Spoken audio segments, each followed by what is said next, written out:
നമസ്കാരം. ഞാൻ doctor Kurian Thomas. ഇന്ന് ഞാൻ സംസാരിക്കാൻ പോകുന്നത് ഇഡിയോപ്പതിക് ഇൻട്രാക്രേനിയൽ ഹൈപ്പർ ടെൻഷൻ എന്ന് പറയുന്ന രോഗാവസ്ഥയെക്കുറിച്ചാണ്. മറ്റ് ചില പേരുകളിൽ കൂടെ ഈ രോഗം അറിയപ്പെടാറുണ്ട്. ബിനൈൻ ഇൻട്രാക്രേനിയൽ ഹൈപ്പർ ടെൻഷൻ, അതല്ല എങ്കിൽ സ്യൂഡോ ട്യൂമർ സെറിബ്രൈ. അപ്പോൾ ഈ പേരിൽ നിന്ന് തന്നെ നമുക്ക് മനസ്സിലാക്കാം ഇഡിയോപ്പതിക് കാരണം എന്തെന്ന് വ്യക്തമായി അറിയില്ല. ബിനൈൻ, മാരകമായ ജീവൻ അപകടം ഉണ്ടാകുന്ന രീതിയിലുള്ള ക്യാൻസർ പോലെയുള്ള ഒരു രോഗമൊന്നുമല്ല. സ്യൂഡോ ട്യൂമർ എന്ന് പറഞ്ഞാൽ തലയുടെ ഉള്ളിൽ ഒരു ട്യൂമർ ഉണ്ടായാൽ എന്ത് പറ്റും? തലവേദന ഉണ്ടാവും, കാഴ്ച മങ്ങും. ഇവിടെ ഈ തലവേദന, കാഴ്ചയ്ക്ക് മങ്ങൽ ഒക്കെ ഉണ്ടാവാം, പക്ഷെ ട്യൂമർ ഇല്ല. അതുകൊണ്ട് തന്നെ സ്യൂഡോ ട്യൂമർ. ആരിലാണ് ഈ രോഗം കൂടുതലായി കാണാറുള്ളത്? സ്ത്രീകളിലാണ് മിക്കപ്പോഴും ഈ സ്യൂഡോ ട്യൂമർ സെറിബ്രൈ ഉണ്ടാകാറുള്ളത്. പുരുഷന്മാരിൽ വളരെ കുറവാണ്.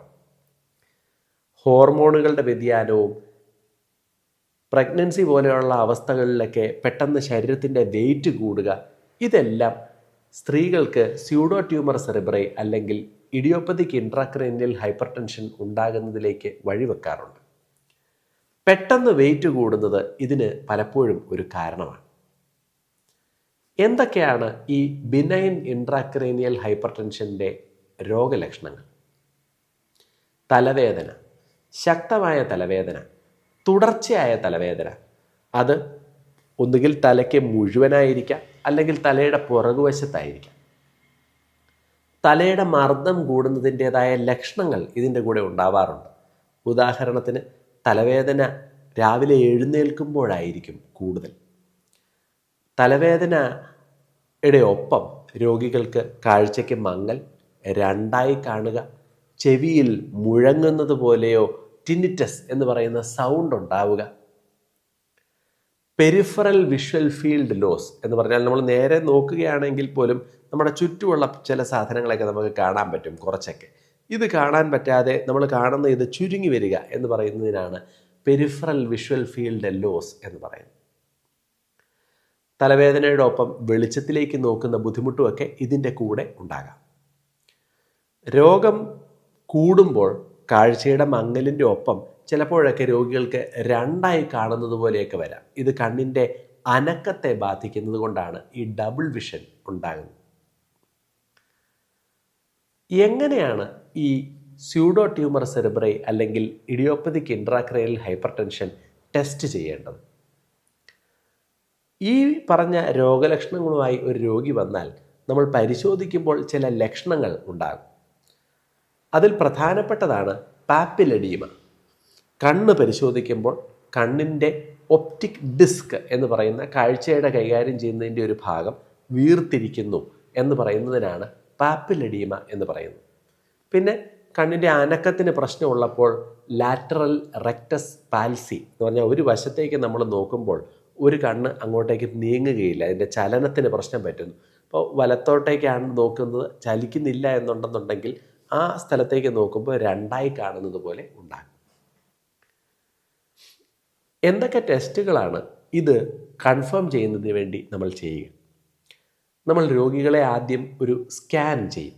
അത് ശരിക്കും ചെയ്യേണ്ടത് തലയുടെ MRI ആണ്.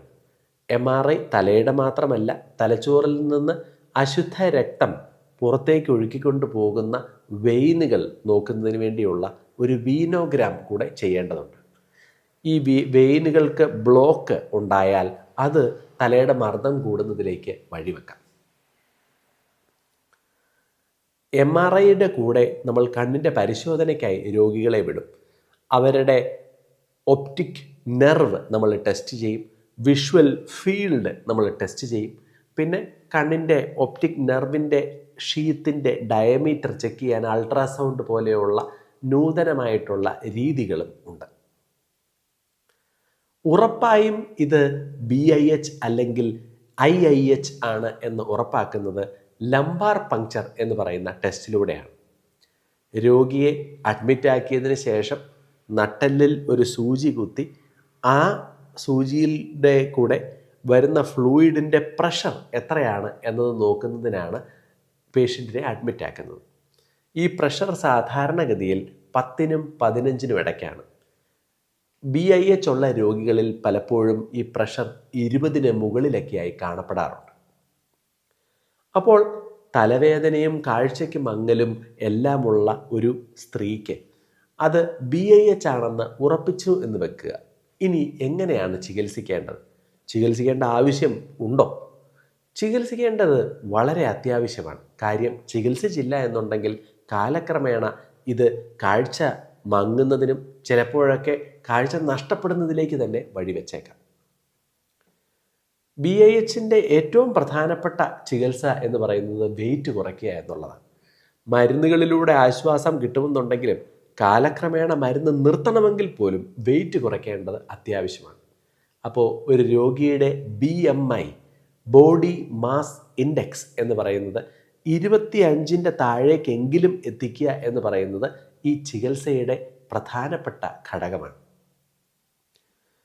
തലയുടെ മർദ്ദം കുറയ്ക്കുന്നതിനും അതിൻ്റെ ഒപ്പം ശരീരത്തിൻ്റെ വെയിറ്റ് കുറയ്ക്കുന്നതിനും സഹായിക്കുന്ന ചില മരുന്നുകളും നമ്മൾ ഉപയോഗിക്കാറുണ്ട്.